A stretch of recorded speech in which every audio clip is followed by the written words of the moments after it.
Welcome to free will fishing again. But this time we are over here in this beautiful side of the island, Kailua. Man, I really find beauty in all sides of Oahu. Every side has its own beauty, its own charm. I don't get to fish all of them often, so it's pretty awesome when I'm here. So I'm gonna go ahead and send out one of these dunking rigs. I'm going to then float over here in the shallows and see what happens. It's a high tide, so it should be pretty nice. I see things swimming around in there. It's pretty exciting. Shoots, let's see what happens.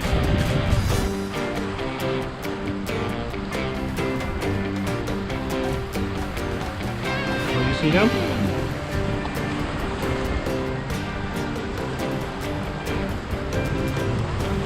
Keep it right over there. See what happens.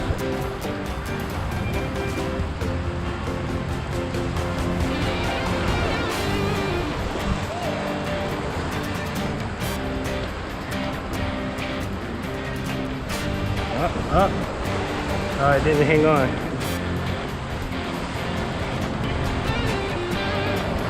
All right, catch a little bait fish for us so we can. You feeling biting?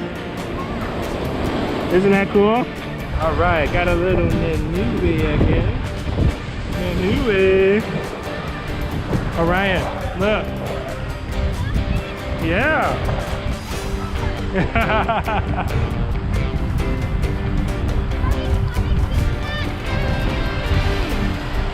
No, we're not keeping this. We can see.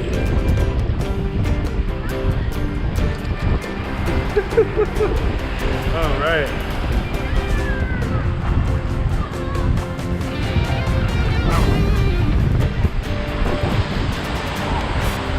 Oh wow, waves are coming up.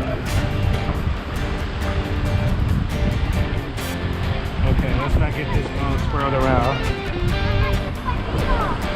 Oh, fish took your bait off?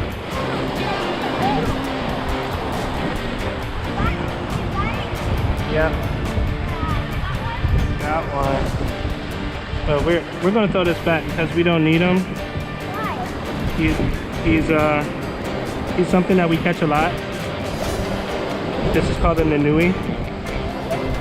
Now if our friends want them, they can keep them. Hey guys, you want them?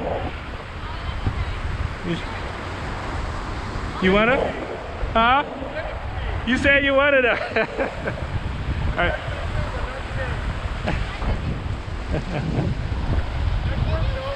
Thanks. GoPro died, so I'm just recording this nice little Nenue that I just caught here today. I'm about to throw this puppy back. Throw back. Boy. Woo-hoo-hoo-hoo. Running too.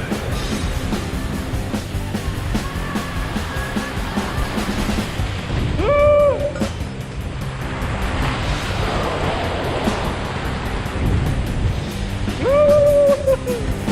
Woo. It's a Palani. It is a nice Palani. It's a nice Palani. We gotta land them. We gotta land them. It is huge! Look at this Palani! Ladies and gentlemen, just in case my GoPro didn't capture this, I just want you to know this is an absolutely massive fish. And this is exactly what I wanted. This is awesome. Oh, this Palani is so awesome. Yes, yes, yes, yes, yes! Look at how huge this thing is. Big! Yeah. Yeah. All right. That's it. Free will fishing for today. I think it's a good time to cut and run.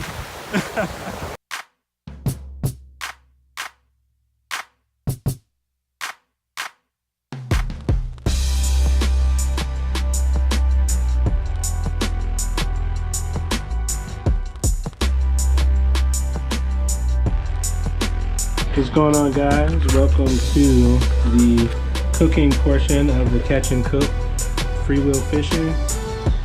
We just caught this Palani today.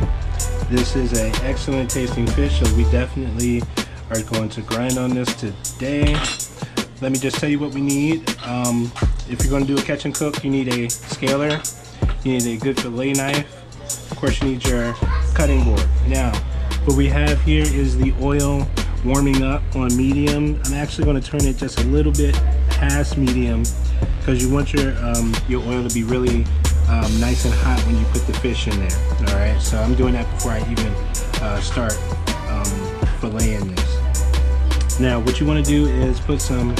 You can do canola oil. You can do, vegetable oil, whatever you like.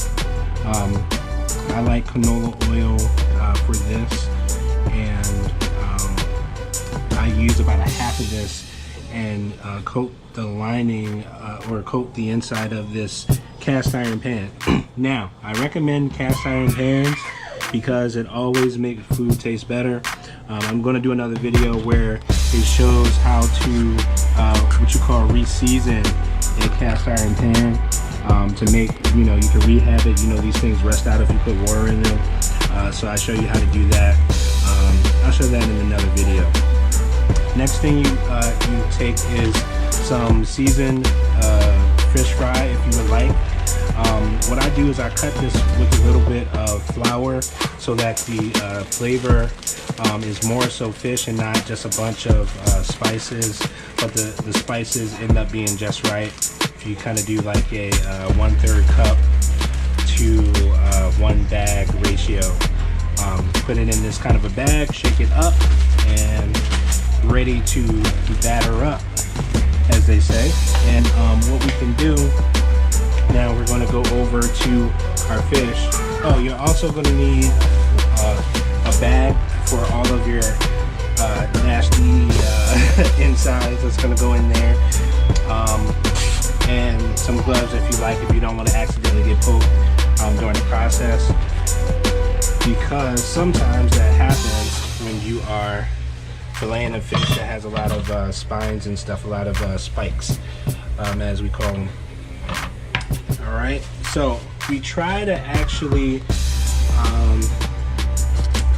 try to do this kind of work at the beach.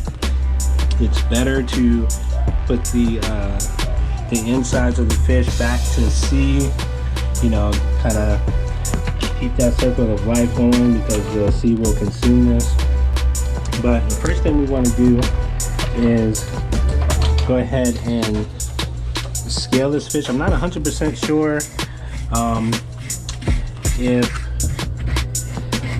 some people might leave the scales on, but I like scraping them off, getting a nice scrape going. You always go this way, this direction,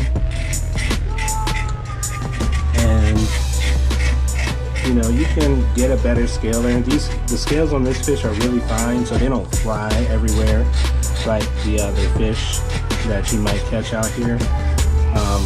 So sometimes I like, for other fish, I like put it in the bag and cover it while I scale it so that the scales don't fly everywhere. So for this particular fish, scales are real fine, so we don't have to worry too much about that. Okay, so you scale the fish all the way down on both sides, real good. And just keep it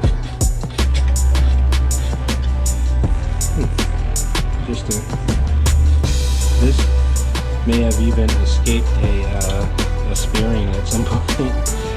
Looks like, who knows, but maybe not, I don't know. But we'll see when we open them up. So you get the other side real good.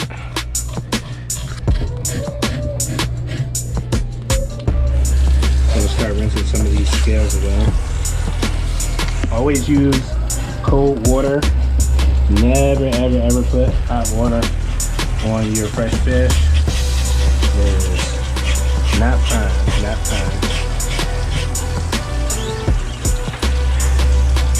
can see the difference when you take the scales off, what the skin underneath looks like, which is going to crisp up real nice when we're ready to fry them.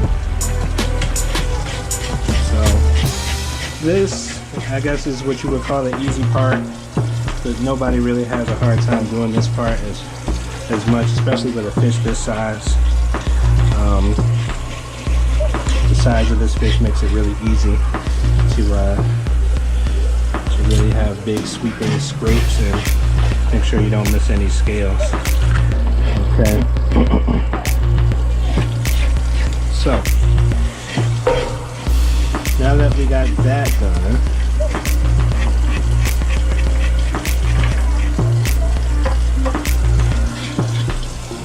we are going to now open them up, and what I like to do is to kind of cut this area underneath first. So if you open the gills up,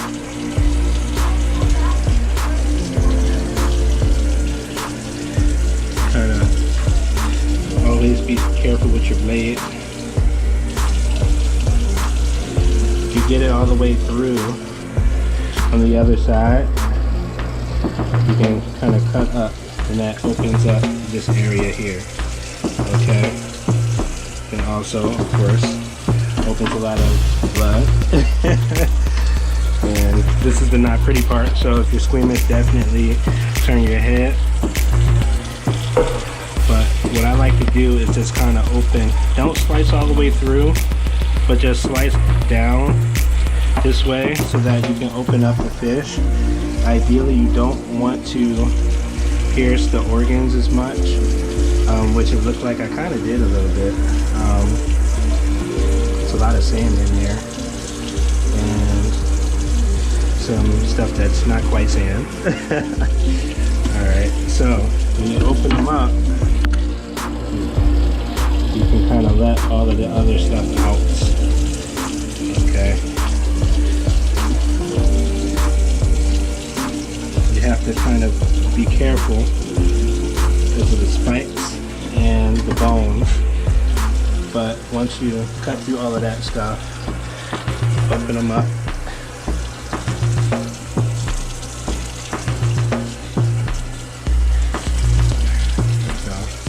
And let all of that out. And kind of dig it out.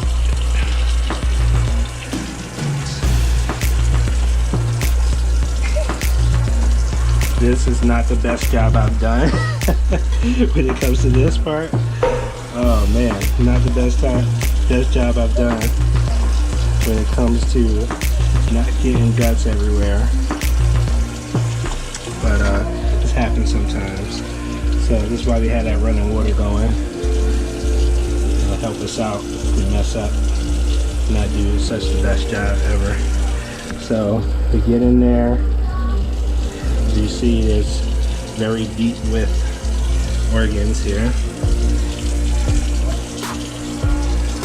Like I said, if you're squeamish, turn your head. Don't watch this part. Alright, get all the guts out. Clean all of that out. Clean it all out.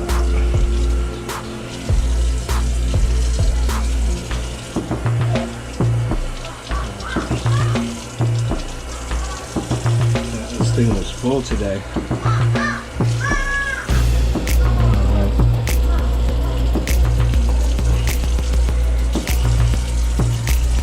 This is there.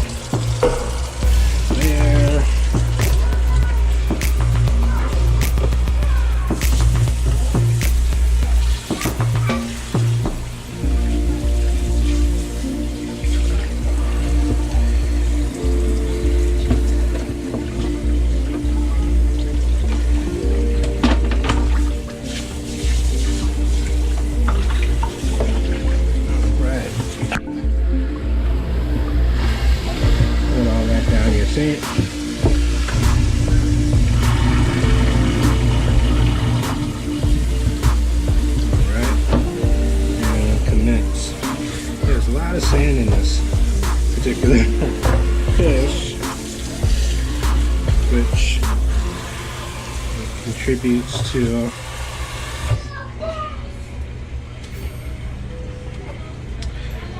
a lot of what you see there. All right.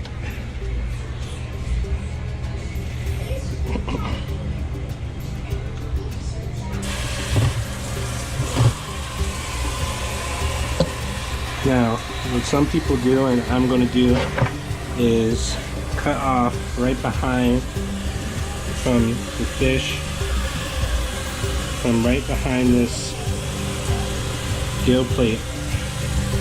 I cut a line like this.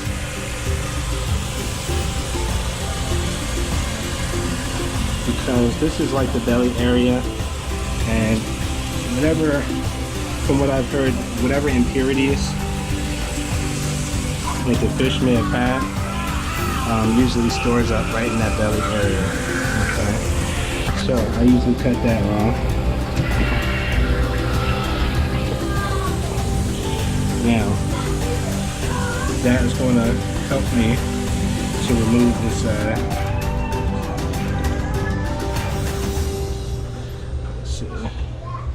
I'm actually going to cut above this little, looks like a wound that healed actually.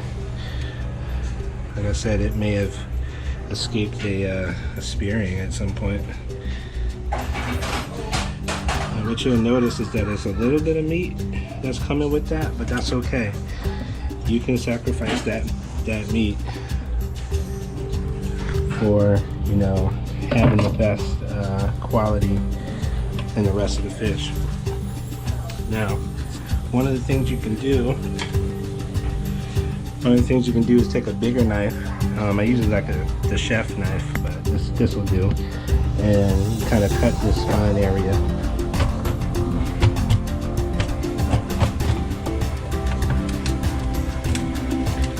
I'll help you remove all the rest of this, and this goes away.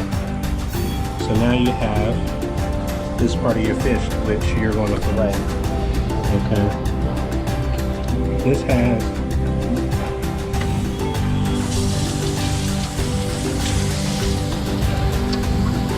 what you'll see is that this has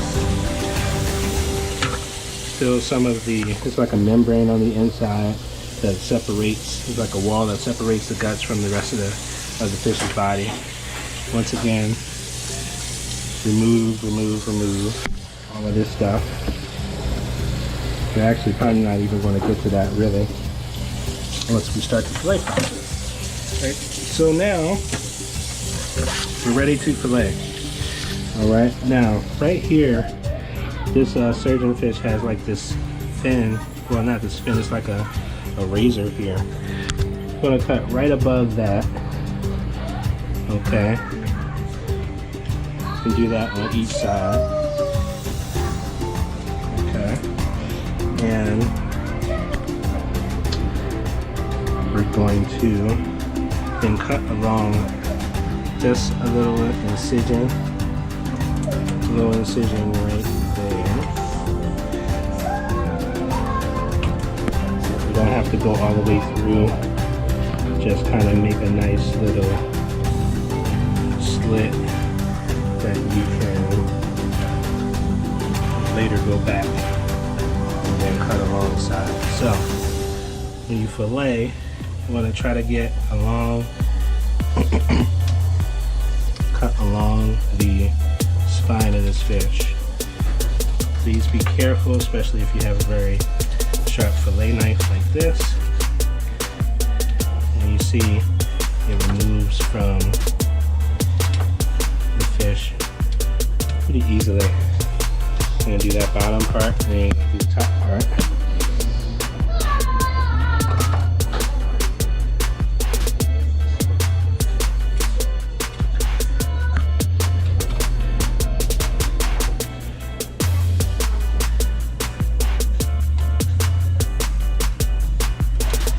And make sure your surface is very clean,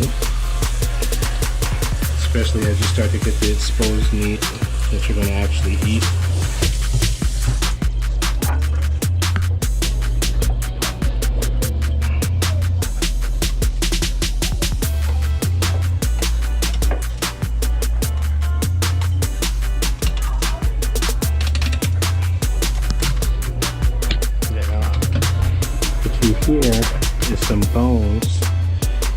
tells you that you're gliding across the bones that you don't want. Now, from here, got the rib cage, and you just want to kind of cut along that because you want to leave out those bones as much as you can. And we'll go back, kind of look for bones. Alright, so there's usually some bones along here. Now if you want the fish to be all nice and, you know, big in the pan, then you won't, pretty impressive, I guess, then you won't do what I'm about to do, but I like to have a completely boneless fillet. So you just bite down into it and enjoy it. So hopefully you see, and once again you can kind of remove this. You want to remove as much of this as you can before you start cooking all that. Alright. Some people even kind of skim along this and, you know, cut that off. So I'm going to do that. You don't need to eat any of that.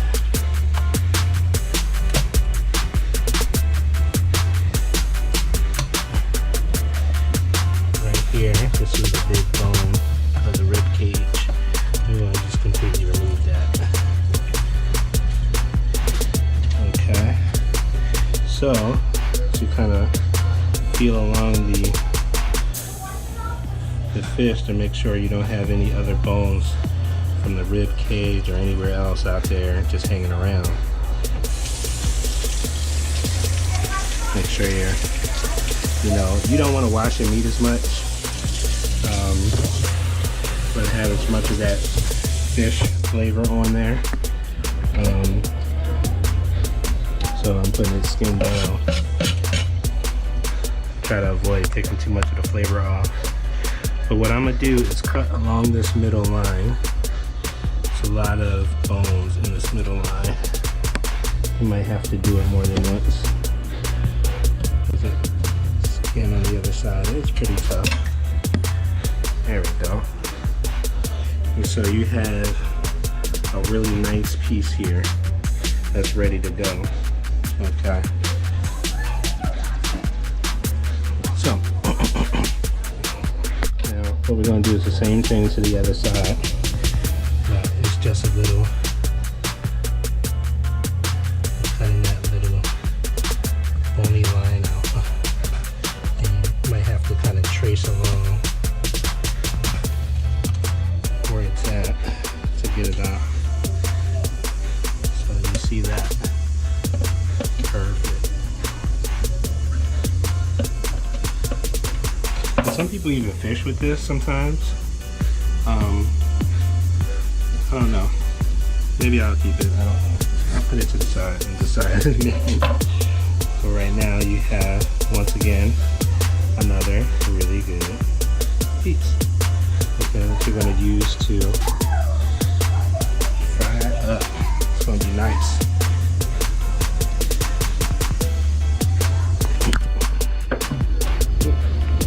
Alright, now, one more side to go. Alright, so you guys all saw how to fillet. We're just going to deal with the other side and fast forward to our next step. Alright, y'all, so now that we have our fillets filleted, we're going to use our mixing bag here to batter some fish. This oil is nice and ready. You know, we did the drop of water test to make sure of that, and yeah, it's hot, so it is ready. So one of the things you can do is you can use some tongs to drop them in there when you are ready. So we'll do that. So you got that nice and rolled around in there. It's a good batter going right here. Alright, take it and you shake the rest of the remainder off, and you gently lay it in your oil. Okay, to do another piece just like it. Make sure it's closed up. Then you shake it about. Shake it all about. Now each fish, you know, that you cook is going to vary as far as the amount of time it's going to take to be done. So you're just going to have to keep a watchful eye. You know, I would not recommend leaving the room while you're frying fish. Not a good idea. You know, the thickness, you know, affects it, especially, you know, even if it's the same, you know, species of fish, doesn't mean that it's all going to cook the same amount of time, you know, the same amount of minutes. So I'm going to lay this in here just like that, very gently. Nice little frying going. I'm going to slide that one ever so gently to the side so I can fit some more in there. The more that you can fry at the same time, the merrier.